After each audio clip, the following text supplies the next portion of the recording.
If you want to present out your data that you have in Google Data Studio to your audience, then what you can do is you can use something called the present mode. So to do that, first of all, you need to click on view right here. And then once you go around and do that, you can go around and click on the more option. And then here you can see present is an option.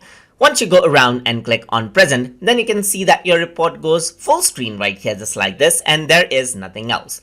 You can go around over here and then change around the value right here. As you can see, you can click around different things. As you can see, it is interactive, and to enter out the value according to how you want right here, just like this, and it'll be filtered out just like that.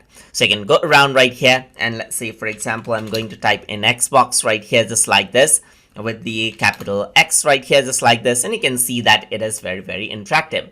And this is the present mode, as you can see. And if I were to press escape right here, then it gets out of the present mode. So if you want to have a full screen report, then that is what you can do by using Google Data Studio as well. So hope you guys learned something as always. And as always, please like, comment, share, and subscribe.